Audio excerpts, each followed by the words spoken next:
চট্টগ্রামের ফরেস্ট লেকের প্রবেশ মুখে রয়্যাল পার্ক নামের একটি আবাসিক হোটেল থেকে স্বামী স্ত্রীর মরদেহ উদ্ধার করেছে পুলিশ। পারিবারিক কারণে দুইজন আত্মহত্যা করে থাকতে পারে বলে ধারণা নিহতের পরিবারের। তবে হত্যা না আত্মহত্যা তা তদন্ত করে নিশ্চিত হওয়া যাবে বলে জানান পুলিশ।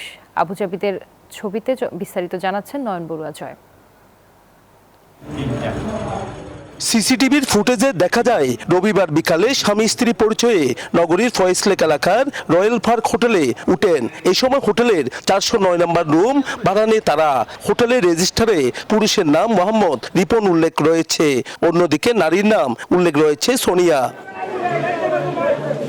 সকালে রুম ছেড়ে দেওয়ার কথা থাকলেও তাদের কোনো সাড়া পাওয়া যায়নি।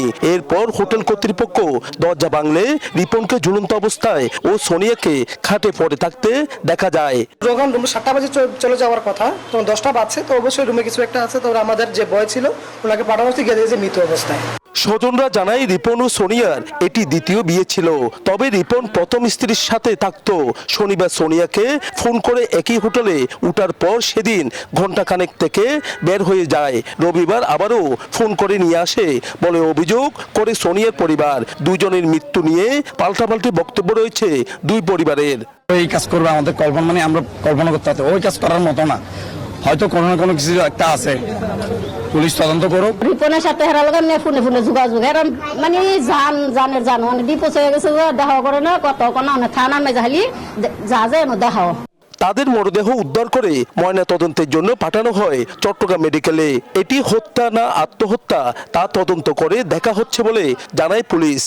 বিছানার মধ্যে একজন মহিলা, মধ্যবয়সী মহিলা এবং একজন পাশেই নিচে একজন পুরুষের লাশ আমরা দেখতে পারি।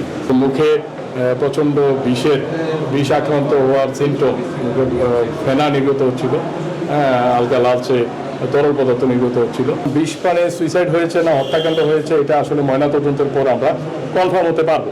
দ্রুত এই হত্যাকাণ্ডের রহস্য উন্মোচন হবে এমনটাই আশা নিহতের স্বজনদের। নয়ন বড়ুয়া জয়, নিউজ 24, চট্টগ্রাম।